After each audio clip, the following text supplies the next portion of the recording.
Hermanos, nuevamente gusto de saludarlos a cada uno de ustedes. Anticipo y vuelvo al mismo asunto. Gracias por el tiempo que han tomado para estar con nosotros. En esta ocasión vamos a iniciar con otro aspecto que tiene que ver con la mayordomía. Y vamos a ver, claro, todavía nos faltan algunas presentaciones más, pero vamos a comenzar con otro asunto ya después de haber visto los fundamentos, la parte principal de la razón por la cual nosotros somos mayordomos y cómo Dios hace posible y nos rescata de una condición triste de pecado y con las condiciones y las consecuencias que el pecado sembró en el corazón, cómo el cielo hace todo lo posible para restaurarnos de nuevo y regresarnos a nuestro estado en el cual el Señor quiso que nosotros estuviéramos. Sin embargo, ¿qué les parece si nuevamente nos detenemos juntos por algunos momentos para hacer una oración? Cariñoso Dios, amado Padre, te damos gracias por la bendición que nos das de estar nuevamente en el estudio de tu palabra. Señor, lo que vamos a estudiar en esta ocasión, queremos suplicarte que tú lo uses para bendición y que mis hermanos en sus hogares puedan recibir a través de este material la inspiración que se necesita para ser fieles mayordomos, no solamente, Dios, en los aspectos que tienen que ver con las finanzas, sino en todas las esferas de la vida. Nos ponemos en tus manos santas, te pedimos, te manifiestes en nuestro medio, lo rogamos en el nombre y en los méritos de Cristo Jesús. Amén. Cuando hablamos acerca de la teología de la mayordomía, también tenemos que entrar en el aspecto del diezmo. Ahora es bien interesante porque en algún momento pensamos que el diezmo tiene que ver con nuestra iglesia o con el cristianismo en forma específica, y en algún momento sí lo llevamos más allá, pero ¿cuándo es que tiene su origen el diezmo? Para hablar de él tenemos que remontarnos hasta dónde. De hecho, en documentos neobabilónicos del siglo VI antes de Cristo revelan que el diezmo era una práctica común en Babilonia. Es interesante también porque el diezmo era una práctica común entre los persas, los griegos y los romanos. Así es que cuando hablamos del diezmo, es interesante porque no solamente es un asunto exclusivo de los hebreos y tenemos que llevarlo en la línea de la Biblia, sino que también era una práctica de otros reinos y de otros pueblos. Los historiadores no conocen el origen de la práctica tan difundida del diezmo. La Biblia es interesante porque lo introduce, no lo discute, y cuando se menciona el diezmo por primera vez, parece que ya había sido una práctica común.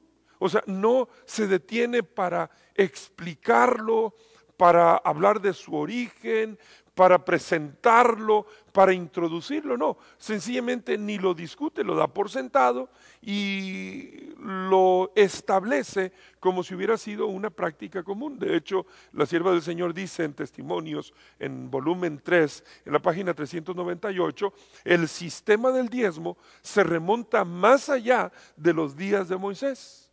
Y dice la sierva del Señor, aún tan atrás como en los días de Adán. Y sigue diciendo, el sistema, según se revela en el Antiguo Testamento, es de origen divino y fue dado por Dios al hombre.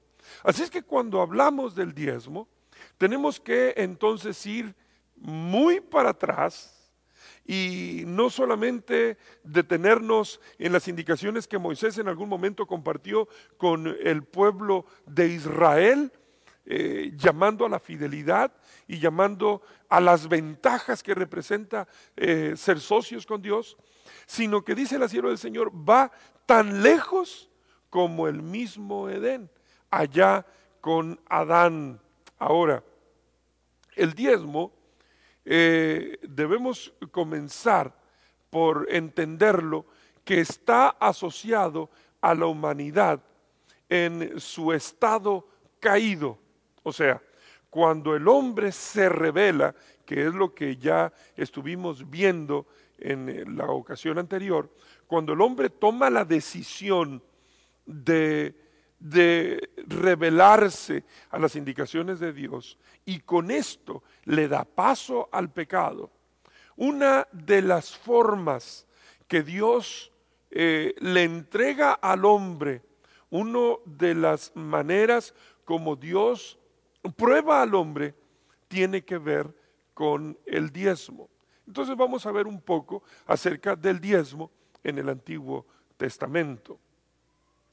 En los registros de la Biblia, ya por allá en Génesis capítulo 14, encontramos al patriarca Abraham asociado con la práctica del diezmo.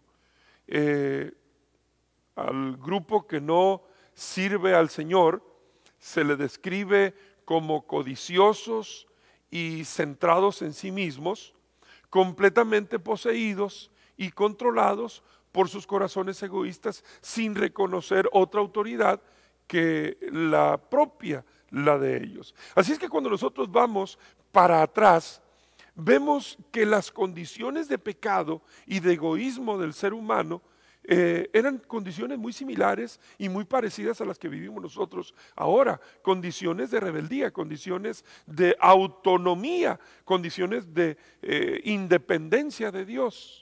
Y de esa forma se describe a los seres como codiciosos, egoístas de corazones endurecidos, que quieren funcionar a un lado o en un plan diferente al de Dios. Ahora, cuando nosotros llegamos a la historia de Abraham, encontramos a otro personaje, a Melquisedec.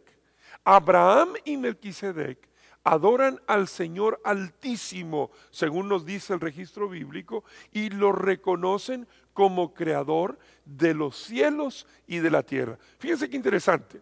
En medio de la comunidad, en medio del mundo, de la sociedad, gente egoísta, codiciosa, amante de lo suyo, queriendo tener cada vez más, encontramos dos individuos, Abraham y Melquisedec.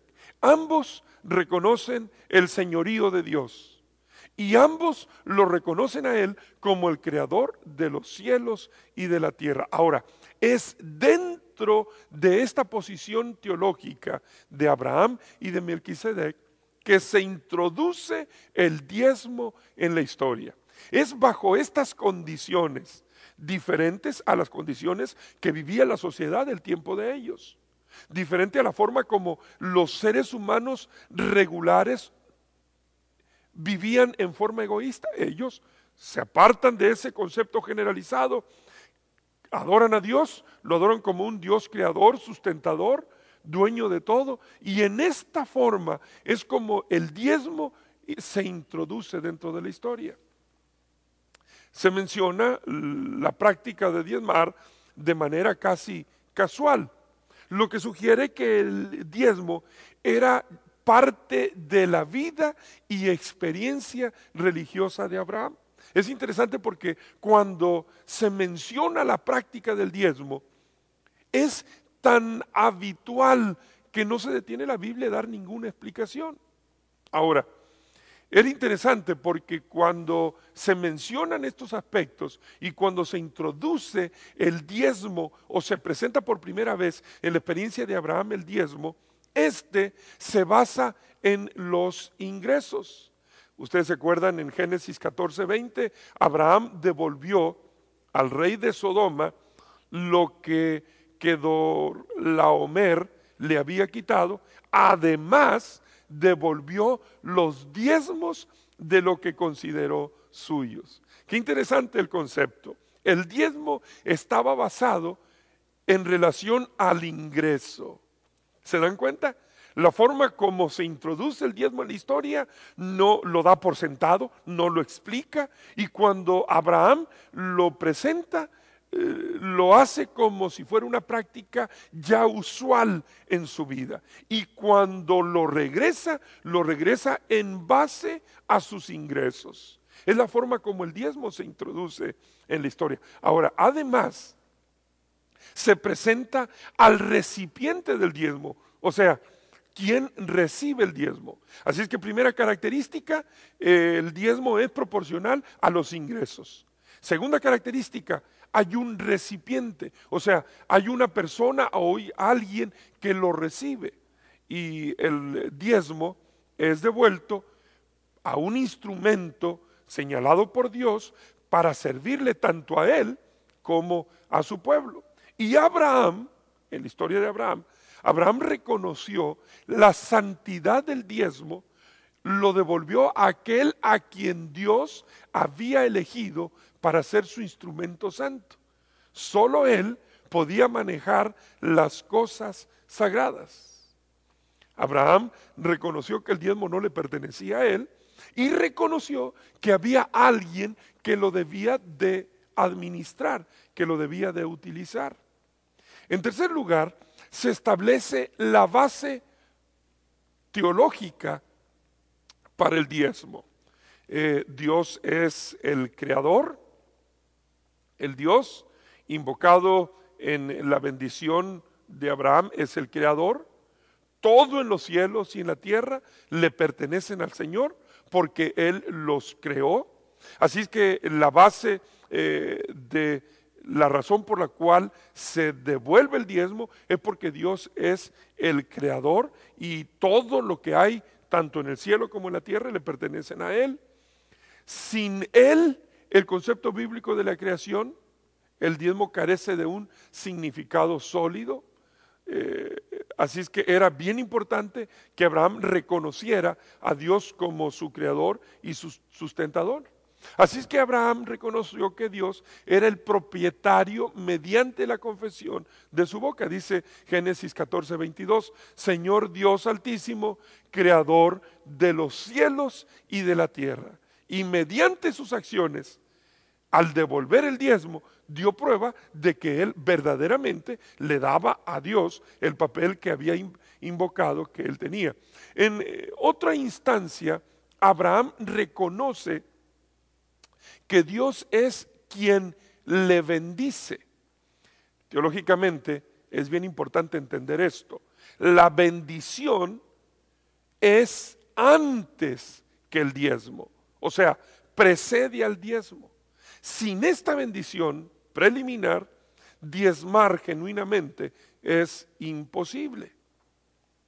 O sea, antes de diezmar, Dios se ha comprometido en bendecirnos. El patriarca sabía que su riqueza era el resultado de las bendiciones de Dios y no estaba dispuesto a permitir que nadie debilitase o distorsionase estas convicciones. Rechazó la riqueza antes que recibirla, arrojando una sombra sobre la bondad de Dios. En Génesis 14, 21 y 23, el rey de Sodoma le pide a Abraham que le regrese a la gente y que se quede con los bienes. Pero Abraham rechaza y entonces con esta forma se establece otro concepto importante que tiene que ver con el diezmo. Dios preserva la vida humana. O sea, no solamente Dios es el creador, el sustentador, sino que además Dios es el que nos conserva, el que nos autoriza, el que nos da vida y el que está sustentándonos. El diezmo de Abraham entonces era un reconocimiento de que el Dios Altísimo le había dado la victoria, lo había hecho regresar con vida y con salud. El diezmo de Abraham expresa el hecho de que la vida no es nuestra, sino que pertenece siempre al Señor. La vida es tan frágil, y ustedes y yo sabemos bastante de esto, que no puede ser preservada plenamente por los esfuerzos humanos. Por más vitaminas, por más medicamentos, por más acciones y remedios que nosotros usemos y tomemos, no es nuestro mantener la vida. Hay fuerzas que amenazan la vida humana. Solo Dios puede, en forma apropiada y efectiva, derrotar todas las amenazas que procuran quitarnos la existencia. Por eso el diezmo, cuando Abraham lo regresa también en base a que ese Dios, creador, dueño de todas las cosas, también es por su bondad para con Abraham que Abraham tiene vida y que pudo regresar con bien de la incursión militar que tuvo que hacer. Abraham dio el diezmo porque había rechazado el egoísmo como la fuerza dominante en su vida. Abraham había entendido que todo lo que él tenía era de Dios y que si Dios quería que él tuviera más, Dios le iba a proveer más. Pero él rechazó que el egoísmo fuera el motor que le impulsara a buscar medios y a usar estrategias que hicieran tener recursos que Dios no quería que él tuviera o que fueran el resultado de propias intenciones. Ahora, en segundo lugar, vamos a ver el caso de Jacob, en el diezmo en la vida de Jacob. Jacob toma la decisión de entregarse a Dios, toma la decisión de dejar que Dios conduzca su vida. Ustedes conocen la historia. En medio de lo que estaba viviendo, de la experiencia de estar huyendo de su hermano y caminando como un errante, como un peregrino, él toma la decisión de dejar que Dios dirija su vida. Y dice Génesis 28, el versículo 21 dice: y si tornare en paz a casa de mi padre, Jehová será mi Dios. Ahora es bien interesante porque este pacto que Jacob hace, la forma como él dice que sería un pacto visible, un pacto evidente, tiene mucho que ver con el diezmo. El diezmo se basa en un reconocimiento de la intervención providencial, de Dios en la vida de una persona.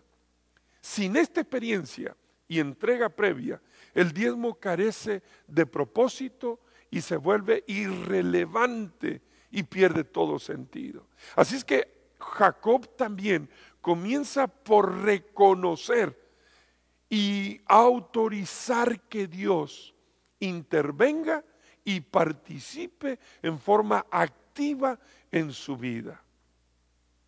Es interesante porque Dios tenía un interés especial por Jacob y se lo manifestó.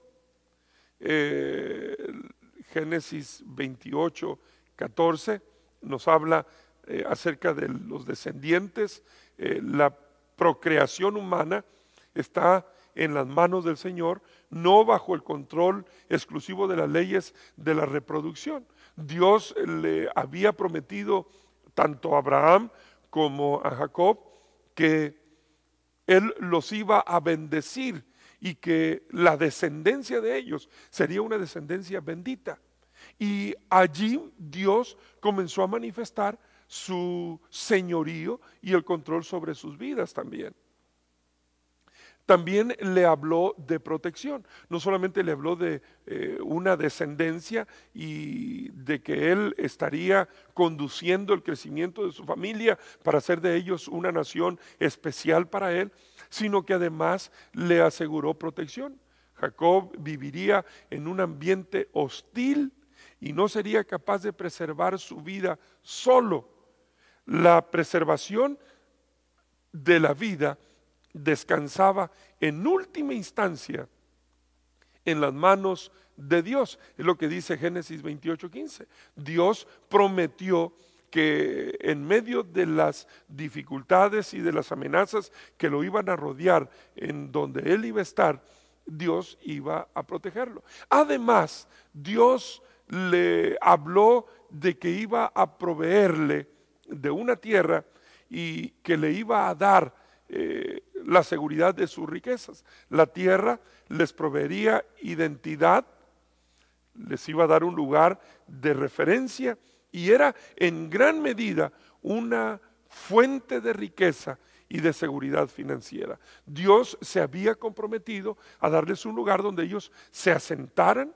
No solamente les prometió una descendencia, no solamente les prometió protección, no solamente les prometió una tierra, sino que además les prometió que Él iba a hacerlos ricos, que iba a hacerlos prósperos. Dios es el propietario, pero tiene una disposición natural a proveer para otros. Y de esta forma fue que Dios, según Génesis 28:20, Dios se compromete con Jacob de prosperarlo en todas las cosas. Ahora, Jacob se dio cuenta de que todo lo que pudiese obtener en el futuro sería tan solo un regalo de Dios. Nunca poseería ninguna cosa, a no ser lo que el Señor le diese. Para él, el diezmo sería una expresión de gratitud, un reconocimiento de que no era dueño de nada. Por eso, en cada etapa de su experiencia, Dios se comprometió en ser proveedor. Le dijo: mira, yo te voy a proteger, yo te voy a dar una descendencia, yo te voy a dar una tierra donde tú te asientes, prometo que esa tierra va a ser próspera, prometo que tu descendencia va a vivir en paz, prometo que te va a ir bien, prometo que vas a ser cabeza y no vas a ser cola entre las naciones. Cuando Jacob entiende este concepto, entonces el que él devolviera los diezmos era una reacción, una consecuencia, una respuesta a ese amor y a ese compromiso que Dios, reconociendo que Dios era el dueño de todo lo que él tenía o de todo lo que él podía llamar suyo en cierta medida. Jacob entonces, en medio de todo esto que recibe en garantías de las promesas de Dios, hace un voto.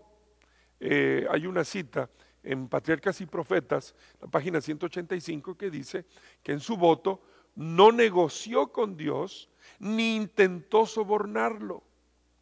El Señor le había prometido ya prosperidad y este voto era el fruto de un corazón lleno de gratitud por la seguridad del amor y la misericordia de Dios. O sea, con el voto que Jacob estaba haciendo con Dios, no era que él lo hacía para ver si convencía a Dios que lo bendijera, no. El voto era una respuesta a todo lo que Dios ya se había comprometido que iba a hacer con él. Mediante su voto, Jacob tomó en serio a Dios y aceptó su ofrecimiento, que para Jacob era en forma de gracia. O sea, nada de lo que él recibiría lo había ganado. Todo era resultado de la gracia de Dios. Pero si el diezmo pertenece al Señor, ¿por qué entonces podría ser que usted pregunte, por qué entonces en algún momento tenemos que hacer un voto prometiendo que lo vamos a devolver? ¿Por qué hacer un voto si ya le pertenece a Dios? ¿Qué no sería contradictorio? Bueno, al hacer un voto, Jacob reconoció que el diezmo le pertenece al Señor, de manera que podría haber sido tentado a considerarlo como parte de sus entradas. Al hacer un voto, Jacob expresó en su libre albedrío la decisión de devolver el diezmo al Señor. Dios no lo había forzado a diezmar.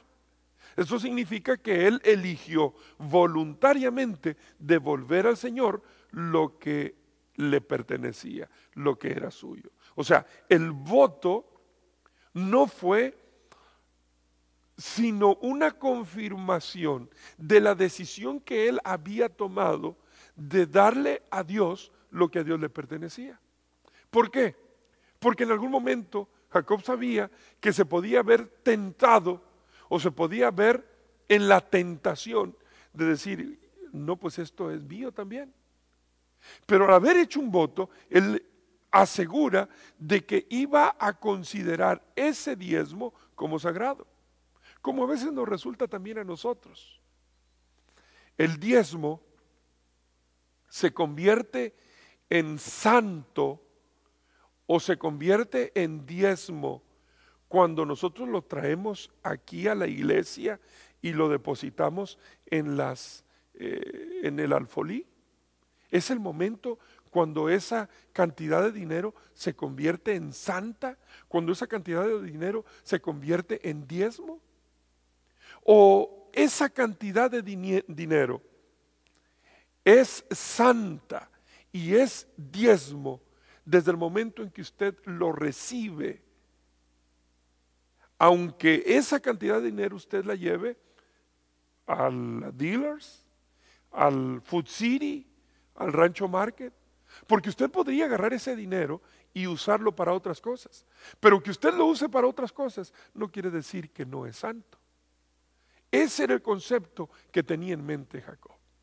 Pero en la próxima reunión seguiremos hablando lo que tiene que ver con estos aspectos del diezmo y del voto que como hijos de Dios y mayordomos de Dios nosotros tenemos que hacer. No se nos olvide, entregar el diezmo es un reconocimiento de que todo lo que nosotros somos y tenemos lo debemos a Dios. Que el Señor lo bendiga y es mi deseo que a través de esta parte en la cual estamos ahora estudiando pueda ser de gran bendición para usted y para su familia. ¿Qué le parece si esta ocasión, antes de retirarnos, inclinamos juntos el rostro y hacemos una oración? Cariñoso Dios, amado Padre, te damos gracias, porque lo que hemos estado estudiando tiene que ver con la forma como tú, oh Dios, te involucras en nuestra vida. Señor, al igual que a Jacob, tú eres nuestro creador, nuestro sustentador, y a ti pertenecen todas las cosas. Tú, oh Dios, conservas nuestra vida, nos proteges todos los días de los peligros que nos amenazan. Señor, tú nos has dado la bendición de tener un lugar donde vivir y has prometido prosperarnos y darnos de tus bienes para que tengamos suficiente para la existencia. Señor, ayúdanos a ser fieles y que con un voto de fidelidad nosotros respondamos a ese amor que tú tienes para con nosotros. Padre Santo, bendice a cada uno de mis hermanos, dales de tu protección y prospérales en sus actividades. Lo rogamos en el nombre bendito de Jesús, nuestro Salvador. Amén. Amén. Que el Señor les bendiga. Nos vemos en la próxima ocasión.